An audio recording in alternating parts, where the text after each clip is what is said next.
Magandang gabi, pambungad sa ating newscast. Nabulabog ang North Caloocan nitong Miyerkules matapos matagpuan sa lugar ang isang babaeng patay mula sa pamamaril. Bukod sa krimen sa naturang biktima, nagrereklamo ang mga residente matapos umanong madamay sa isinagawang pagtugis ng pulis sa gunman. Ang balitang A to Z ni Ian Maghanoy. Ay, kaya nga po. Hindi kayo naninigaw, sir. Hindi kami naninigaw, kayo naninigaw eh. Hindi nga po eh. Viral ngayon sa social media ang video na ito kung saan maririnig ang mainit na pagtatalo ng mga pulis at ilang residente ng Barangay 178 sa North Caloocan City pasado alas 2 ng madaling araw nitong Miyerkules.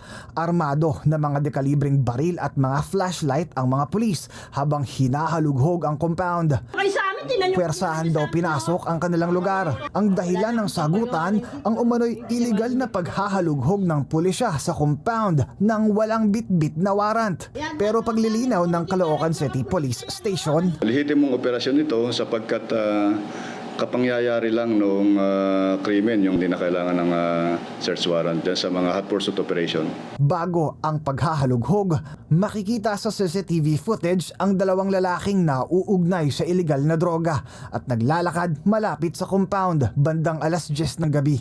Ang nasa kaliwang bahagi ng footage ang itinuturong gunman ayon sa pulisya. Biktima naman ng pamamaril ang bumuntot na babae.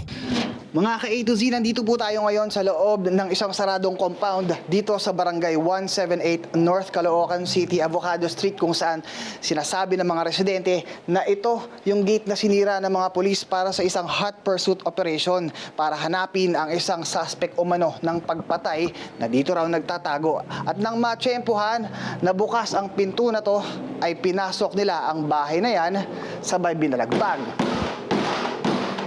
ng ganyang kalakas ang pagtulog ng mga tao. Nakita ko po nakatutok ang baril, tapos may flashlight. Tapos bubuksan ko na po, sabi nila, Omar, yung ganun po, may inaano po silang pangalan. Sabi po namin, wala po si Omar, buksan nyo to. Sabi, oo po, sandali po. Nanginginig na po ako sa takot kasi nga may hawak silang baril. Hindi na siya inabutan ng pulis natin kasi may napakadami ng lusutan at mismong doon sa lugar na pinuntahan ay maraming daanan para makatakas itong suspect. Para sa isang crime watchdog group, posibleng maharap sa kasong domicile and illegal search ang operatiba. Hot pursuit.